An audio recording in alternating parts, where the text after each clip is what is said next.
Welcome to the Kerala construction community. Design and build. ഇത് സംഭവമാണ് നമുക്ക് ഓപ്പറേറ്റ് ചെയ്യാൻ പറ്റും.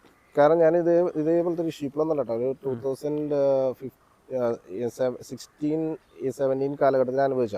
കാരണം ആ കാലഘട്ടത്തിൽ നമ്മൾ സോളാർ ഇന്നോവേഷനൊക്കെ വന്നു തുടങ്ങുന്ന കാലഘട്ടമാണ്.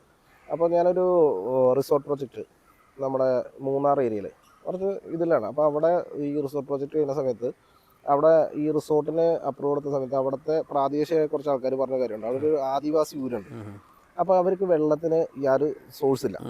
അപ്പോൾ അവിടെ ഗവൺമെൻറ് സൈഡിലാണെങ്കിൽ അവിടുത്തെ ജനപ്രതിനിധികളുടെ സൈഡിൽ നിന്ന് അവർ സജസ്റ്റ് ചെയ്യുന്നത് വെച്ചാൽ റിസോർട്ട് അവിടെ പണിയേണ്ട അവർക്ക് പ്രശ്നമൊന്നുമില്ല, പക്ഷേ അവിടെ അതിനനുസരിച്ച് ആ ലോക്കൽ ആൾക്കാർക്ക് എന്തെങ്കിലും ഒരു ഇന്നോവേഷൻ ചെയ്ത് കൊടുക്കണം എന്ന് തോന്നുന്നു. അത് മീൻസ് എന്തെങ്കിലും ഒരു ഇത്. അപ്പോൾ അതിൽ അപ്പോൾ അവർ സജസ്റ്റ് ചെയ്താൽ അവർക്ക് വെള്ളത്തിൻ്റെ സംഭവം, പക്ഷെ അത് നോർമലി ചെയ്യാൻ ഡിഫിക്കൽട്ടാണ്. പിന്നെ അത് ഞാൻ വേറെ സംഭവത്തിലാണ് ചെയ്തത്. അതായത് അവിടെ നിന്ന് മോർ ദാൻ ഒരു 2.5 കിലോമീറ്റർ മേളിലേക്ക് മാറിയിട്ട് അവിടെ ഒരു പോണ്ട് കണ്ടുപിടിച്ചു, വെള്ളച്ചാട്ടത്തോടെ. ആ പോണ്ടിൽ നിന്ന് ഞാൻ എസ്പ എന്ന് വെച്ചാൽ സിസ് ബാൻഡാണ്, അറിയാലോ. എസ്പയുടെ ഒരു പുതിയൊരു ഇതുണ്ട്, ഹൈഡ്രോനമാറ്റിക് സിസ്റ്റം പമ്പിങ് സ്റ്റേഷൻ. അത് കൊടുത്തിട്ടാണ്, അത് മുഖാന്തരം ഈ 100 ചില വീടുകളുണ്ട്, അവർക്ക് ലൈൻ ഇട്ട് കൊണ്ടുവന്ന് വെള്ളം കൊടുത്തു. അത് സത്യം പറഞ്ഞാൽ ഞാനത് ആ റിസോർട്ടുകാർക്ക് വേണ്ടി ഡിസൈൻ ചെയ്ത പ്രൊജക്റ്റ് ആണെങ്കിലും എനിക്ക് കുറെ പേഴ്സണലി അനുഭവം നല്ലൊരു എഫക്റ്റ് ആണ് നമുക്ക്. അതായത് ഒരു പിഞ്ചു കുട്ടികളായിട്ടുള്ള ആൾക്കാർ 2.5-3 കിലോമീറ്റർ നടന്ന് വെള്ളം കൊണ്ടുവരാന്ന് പറഞ്ഞാൽ ഭയങ്കര ഡിഫിക്കൽട്ടാണ്. അതും നമ്മൾ പറയണ ട്രൈബൽ ഏരിയ എന്ന് പറഞ്ഞാൽ നമ്മൾ പറയണല്ല, കണ്ടവനം, ആനാപുലി അങ്ങനെ സ്ഥലങ്ങളാണ്. അപ്പൊ ഈ ആനകൾക്കൊക്കെ പ്രത്യേകത വെള്ളം പോണത് ഇവരെങ്ങനെയും കണ്ടുപിടിക്കും, ഈ പൈപ്പ് പൊട്ടിച്ചളയും. അപ്പൊ അതിനെയും കൂടെ ടാക്കിൾ ചെയ്യണം. പിന്നെ അതിന് വേണ്ടിയിട്ട് ഞാനെന്ന് വെച്ചാൽ ഒരു പോണ്ട് പോലെ ഒരു സ്ഥലം, ഒരു ടാങ്ക് ചെയ്തിട്ട് അവിടെ വെള്ളം എപ്പോഴും കിട്ടലില്ല. അപ്പൊ അവർക്ക് ആവശ്യം വെള്ളമാണ്. അപ്പൊ അവർക്ക് ഒരു 2000-3000 ലിറ്റർ എപ്പോഴും കിട്ടിക്കഴിഞ്ഞാൽ അവരവരുടെ കാര്യം കഴിഞ്ഞ് പൊക്കോളും. പിന്നെ അവർ മറ്റു സാധനം നശിപ്പിക്കില്ല. അപ്പൊ അതിനുള്ള പ്രതിവിധിയും കൂടെ ചെയ്തിട്ടാണ് ഞാൻ ഫിനിഷ് ചെയ്ത് കൊടുത്തത്. നമുക്ക് ഹൈലി സാറ്റിസ്ഫൈങ് ആണല്ലോ നമ്മൾ അങ്ങനെ സോഷ്യൽ കോഴ്സുകൾ ചെയ്യുമ്പോൾ ബിസിനസ്സിനെ കൂടുതൽ നമുക്ക് സാറ്റിസ്ഫാക്ഷൻ കൂടുതൽ കിട്ടുന്ന കാര്യമാണ്. തീർച്ചയായും. അപ്പൊ അങ്ങനത്തെ ഒരു പ്രൊജക്റ്റിനോടുകൂടി എനിക്ക് മനസ്സിലായ കുറച്ച് കാര്യങ്ങൾ. അപ്പൊ അന്ന് ഇന്നത്തെ അത്രയും ടെക്നോളജി അന്ന് കുറച്ചും കൂടെ എനിക്ക് എലാബറേറ്റ് ചെയ്യായിരുന്നു. തീർച്ചയായും. അപ്പോൾ അങ്ങനത്തെ സിസ്റ്റത്തിലും കൂടെ നിങ്ങളിപ്പോൾ ഈ പറഞ്ഞത് ഈസി ആപ്ലിക്കബിൾ ആണെന്ന് എനിക്ക് അപ്ലൈ ചെയ്യാൻ പറ്റും. നമുക്ക് സിസ്റ്റംസ് നമുക്ക് ഈ പറഞ്ഞില്ലേ, ഈ സോളാർ ഇൻഡസ്ട്രിയിൽ നമുക്ക് കണ്ടമാനം സിസ്റ്റംസ് നമുക്ക് ഇപ്പോൾ ഓൾമോസ്റ്റ് 10 ഇയർ കഴിഞ്ഞു ഇപ്പോൾ ഇത് ചെയ്തിട്ട്. ഞാൻ ഇൻസ്റ്റാൾ 10 വർഷം കഴിഞ്ഞു.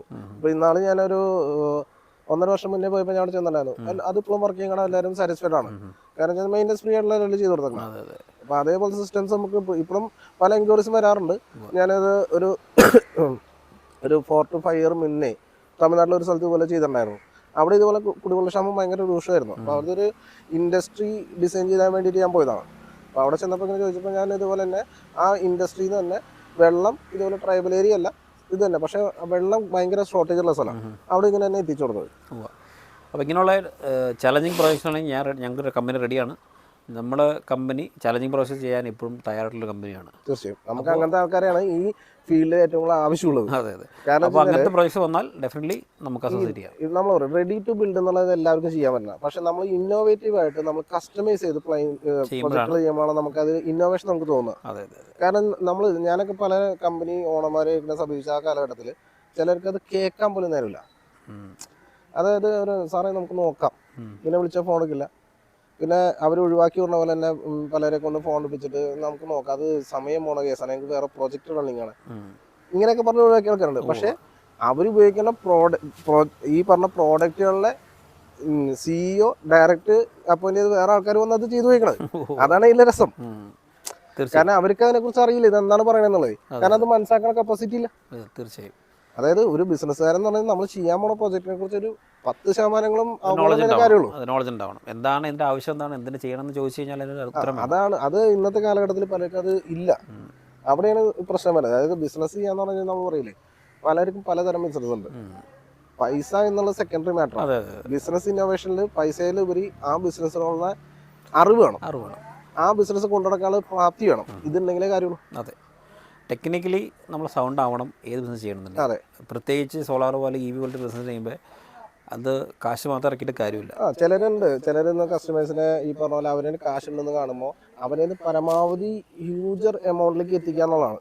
ബഡ്ജറ്റ് ഇൻക്രീസ് ചെയ്യാന്നാണ് അവരുടെ മെയിൻ ടോപ്പിക്. പക്ഷെ അത് അയാൾക്ക് ആവശ്യമുണ്ടോ എന്ന് ചിന്തിക്കുന്നില്ല. അതെ, അവിടെ മെഷീൻ പറഞ്ഞത് ഇന്നോവേഷൻ നമ്മൾ കൊണ്ടുവരുമ്പോഴും ടെക്നിക്കോളജി കൊണ്ടുവരുമ്പോഴും കസ്റ്റമറിൻ്റെ ബഡ്ജറ്റ് നോക്കിയിട്ടാണ് നമ്മൾ ചെയ്യാൻ.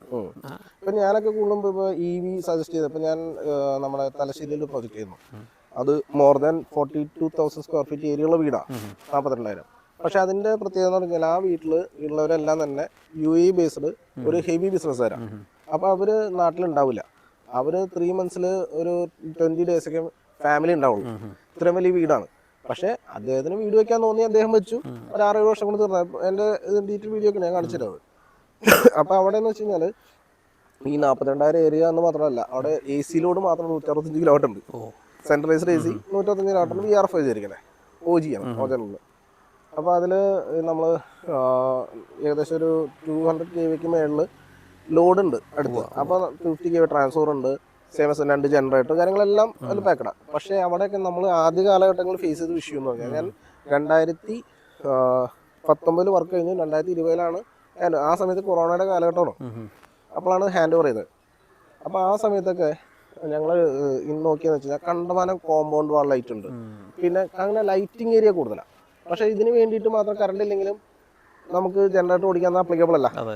പക്ഷേ അവരെ സംബന്ധിച്ചിടത്തോളം ലൈറ്റ് ഇല്ലാണ്ട് ഇത്രയും വലിയ പ്രോജക്റ്റ് 42,000 സ്ക്വയർ വീട്ടിൽ ലൈറ്റ് ഇല്ലാണ്ട് ഇരിക്കാൻ പറ്റുമോ? തീർച്ചയായും. ഒരു ഇൻവെർട്ടർ കൊടുത്ത് ഒരിക്കലും നടക്കില്ല. അപ്പോൾ അങ്ങനത്തെ സ്ഥലത്തൊക്കെ നമുക്കിത്, പിന്നെ ഞാൻ അതൊന്ന് ചെയ്തെന്ന് വെച്ചാൽ മിക്സ്ബിഷിയുടെ യൂണിറ്റ് വെച്ചാൽ ചെയ്തത്, 35 കിലോവാട്ടിൻ്റെ യൂണിറ്റ് വെച്ച് ചെയ്താൽ. പക്ഷേ ഇപ്പോൾ ഞാൻ അങ്ങനത്തെ പോയിട്ട് തന്നെ നിങ്ങളെപ്പോലത്തെ സിസ്റ്റം ഹൈബ്രിഡിൽ ഇത് ചെയ്യുള്ളൂ. അത് മാത്രമല്ല, ഞങ്ങൾ അങ്ങനത്തെ ഒരു വീട് ചെയ്തിട്ടുണ്ട്. അവിടെ 70 കിലോവാട്ട് സിസ്റ്റമാണ് വീട് ചെയ്തിരിക്കുന്നത്. സോളാറും ബാറ്ററി എല്ലാം ചേർത്തുകൊണ്ട് ഇതേപോലെ സെൻട്രലൈസ്ഡ് AC ആണ് ആ വീട്. അത് തൊടുപുഴ അടുത്താണ് വീട്. അത് പുള്ളി ഖത്തറിലെ ഇപ്പോൾ ഞാൻ ആ പറഞ്ഞ വീട്ടിലെ ഇപ്പോൾ കസ്റ്റമർ എടുത്ത് വരും പറഞ്ഞു. അപ്പോൾ നമുക്ക് വേണമെങ്കിൽ പുള്ളിനെ കണ്ടിട്ട് പുള്ളിയിലേക്ക് നമുക്കൊരു കൂടെ പുള്ളിയെ കണ്ടിട്ട് പുള്ളിയുടെ പറഞ്ഞു വെക്കണമെങ്കിൽ പുള്ളി അത് ചെയ്യും. കാരണം വെച്ചാൽ പുള്ളിക്ക് അത് ആവശ്യമുള്ളതാണല്ലോ. സ്വന്തം വീട്ടിലേക്ക് അത് എപ്പോഴും അപ്ഗ്രേഡ് ചെയ്യാൻ താല്പര്യം. കാരണം വെച്ചാൽ ഇപ്പോൾ അറിയാലോ, ഇപ്പോൾ ഓൾറെഡി 5-6 വർഷമായി. അപ്പോൾ അവർ 5-6 അത് ഇൻസ്റ്റാൾ ചെയ്തിട്ട് ഇപ്പോൾ ഓൾറെഡി 7 വർഷത്തോളം കഴിഞ്ഞിട്ടുണ്ട്. അത് പുള്ളി എന്തായാലും അപ്ഗ്രേഡ് ചെയ്യും. ഓക്കെ. അപ്പോൾ നമുക്ക് പുതിയ പ്രൊഡക്റ്റുകൾ ഒന്നിച്ച് അസോസിയേറ്റ് ചെയ്യാൻ, ഒന്നിച്ച് വർക്ക് ചെയ്യാൻ പറ്റട്ടെ. തീർച്ചയായും. ആയിക്കോട്ടെ. ഓക്കെ.